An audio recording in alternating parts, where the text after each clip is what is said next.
Memang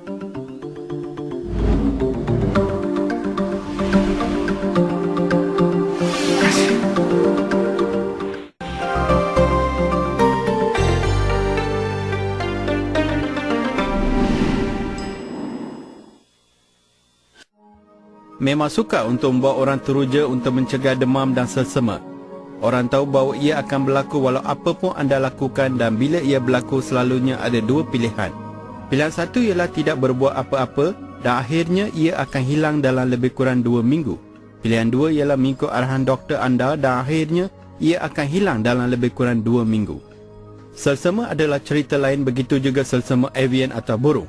Kami ingin memberi beberapa petua panduan mengenai tajuk penting ini kerana pakar memberi amaran bahawa wabak besar boleh membunuh lebih daripada 1 bilion orang di seluruh dunia.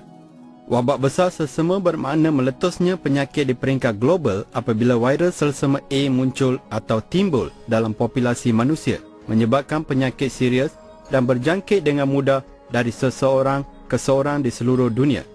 Meletusnya wabak besar disebabkan oleh subjenis baru atau subjenis yang tidak pernah merebak di kalangan manusia atau yang sudah lama tidak merebak di kalangan manusia. Wabak besar selsema sebelum ini telah menyebabkan bilangan penyakit, kematian, gangguan sosial dan kerugian ekonomi yang besar. Tanpa membosankan anda dengan statistik atau sejarah wabak besar, selsema Asia dari 1957 hingga 1958 menyebabkan lebih kurang 70,000 kematian di Amerika Syarikat. Dikenal pasti buat pertama kali di China lewat 1957, selsema Asia merebak ke Amerika Syarikat menjelang Jun 1957. Selsema Hong Kong 1968 hingga 1969 menyebabkan lebih kurang 34,000 kematian di Amerika Syarikat. Virus ini dikesan buat pertama kali di Hong Kong awal 1968 dan merebak ke Amerika Syarikat lewat tahun berkenaan. Dalam tahun 2003, kita mendengar mengenai SARS, sindrom pernafasan akut yang teruk, yang merupakan bentuk selsema yang biasa. Terdapat banyak wabak besar, bukan sahaja selsema yang telah membunuh berjuta-juta orang, jadi adalah baik jika kita mempunyai maklumat daripada sekadar meneka-neka. Pada masa ini di kalangan manusia, ia membunuh 55% daripada mereka yang dijangkiti. Itu menjadikannya selsema burung membawa maut paling tinggi pernah diketahui di bumi di kalangan manusia. Ia bermula di Asia. Burung seperti angsa, burung undan dan itik merupakan puncanya. Burung mati akibat radang paru-paru. Paru-paru didapati dipenuhi cecair dan darah, dan penyakit ini merebak daripada burung liar, kemudian kepada ayam, kemudian kepada manusia. Yang membimbangkan pegawai-pegawai kerajaan di seluruh dunia ialah ramai tidak memahami betapa besarnya masalah ini. Malah, ahli-ahli politik sendiri tidak mahu kelihatan terlalu panik mengenai selsema burung, dan oleh itu negara-negara bertindak seolah-olah semuanya seperti biasa, tiada ancaman yang wujud. Sedangkan begitu ramai rakyat masih tidak dididik mengenai kemungkinan yang bakal berlaku musim sejuk ini. Tambah kepada ini, hakikat bahawa ubat-ubatan tidak mencukupi pada masa ini untuk menghadapi wabak besar. Merebaknya penyakit secara meluas akan mustahil untuk ditangkis. Ini bermakna bilangan manusia yang akan mati tanpa mendapat vaksin yang diharapkan adalah membimbangkan. Penyakit ini mula menyerang dengan demam hidung berair, kemudian sakit tekak. Paru-paru diserang seterusnya dan tisu di situ diserang radang paru-paru yang teruk. Setakat ini, jangkitan datang daripada burung. Tetapi sebaik saja virus berkenaan melompat dari burung kepada manusia, maka wabak besar mula berlaku. Selsema burung boleh bergerak ke seluruh dunia dalam masa yang singkat. Ini disebabkan perjalanan udara antarabangsa. Orang akan membawa virus di tangan mereka. Oleh kerana itu, berjabat tangan boleh menyebarkan penyakit ini. Pemegang pintu dan objek seumpamanya boleh membawa virus ini. Apa saja yang disentuh boleh tercemar. Jika orang fikir bahawa malapetaka taufan Katrina dan Rita begitu besar kebinasaannya, sebenarnya ia begitu kerdil berbanding wabak besar selsema burung. Tidak terdapat jawapan khusus pada masalah ini, malah tiada jawapan. Tidak terdapat vaksin mencukupi, dan ingatlah bahawa ini merupakan masalah seluruh dunia, yang bermakna Amerika Syarikat mungkin bukan prioriti paling utama untuk menerima vaksin ini. Pada masa ini, hanya terdapat 2 juta dos yang ada di Amerika Syarikat yang menjadikan majoriti besar negara ini tidak dilindungi. Pakar mengatakan selsema burung boleh membunuh lebih ramai lagi manusia di seluruh dunia.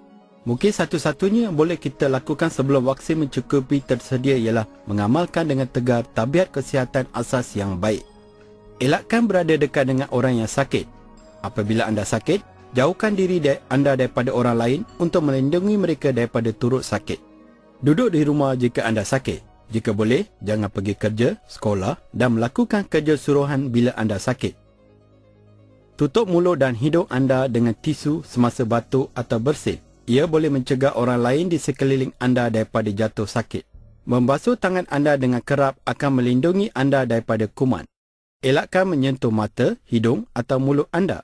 Kuman selalunya disebarkan apabila seseorang menyentuh sesuatu yang tercemar dengan kuman dan selepas itu menyentuh mata, hidung atau mulutnya. Rawatan perubatan.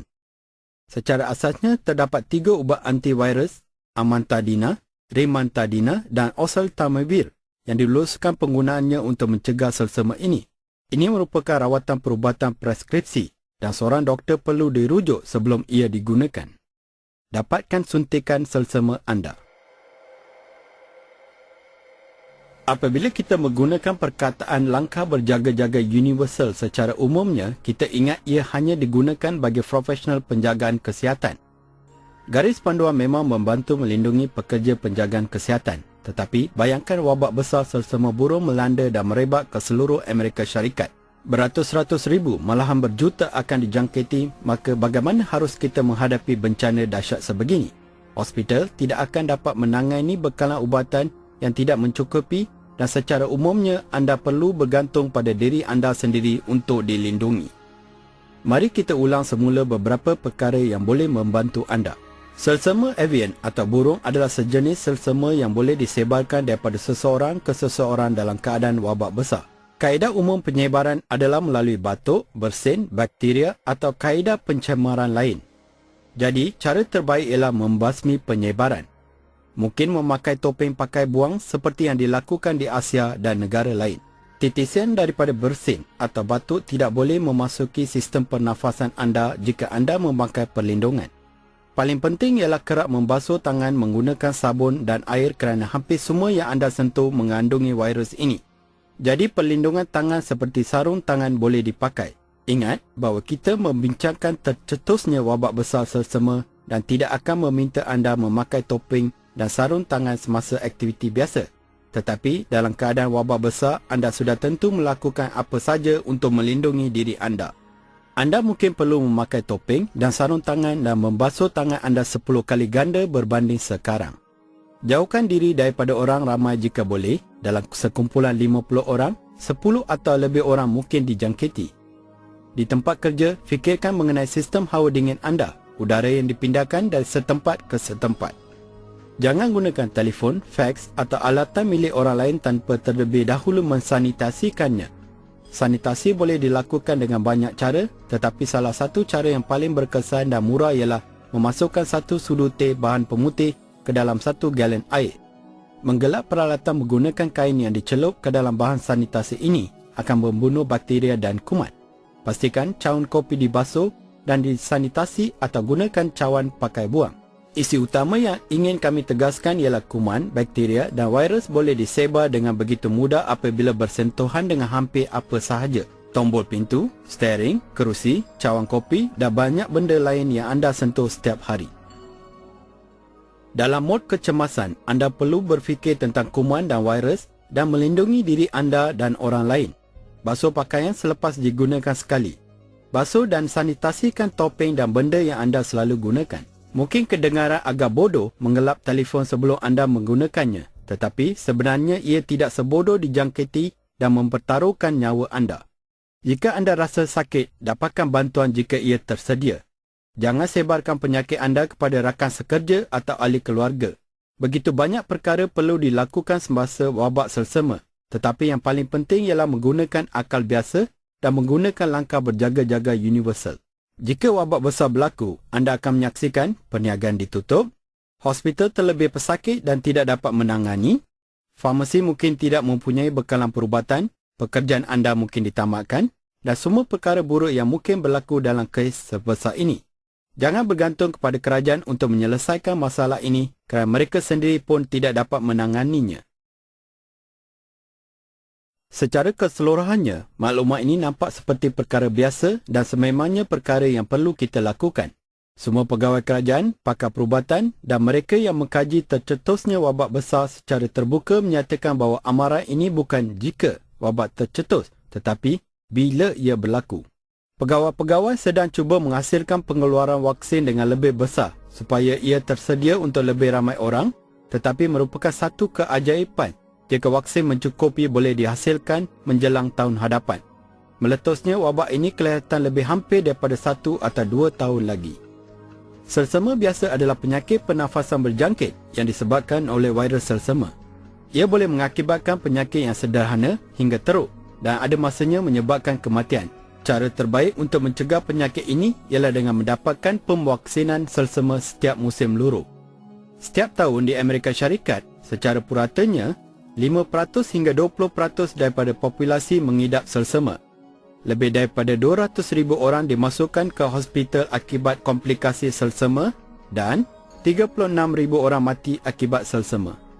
Sesetengah orang seperti orang tua, kanak-kanak dan orang yang mempunyai keadaan kesihatan tertentu berisiko tinggi mengalami komplikasi selsema yang serius. Ikuti tabiat kesihatan umum setiap masa. Kita tahu bahawa ramai orang tidak membasuh tangan mereka walaupun selepas menggunakan tandas. Kita tahu mereka tidak menutup mulut mereka apabila batuk atau bersin. Kita tahu banyak perkara, tetapi kini masanya mengambil langkah tambahan untuk mencegah atau membantu mengurangkan kesan penyakit yang sangat-sangat serius ini. Satu perkara yang dibimbangkan oleh banyak kerajaan ialah di manakah kita akan menanam semua mayat nanti. Di Eropah, sebuah agensi kerajaan membeli kawasan tanah yang luas untuk dijadikan tapak pengkebumian kecemasan. Adakah ini kedengarannya seperti sejenis penyakit yang serius kepada anda? Kami harapkan begitu. Tetapi kami juga tahu bahawa dengan menggunakan akal biasa dan tabiat kesihatan asas yang baik, kita boleh bersama-sama mengurangkan kesan-kesan kemungkinan yang amat-amat buruk ini.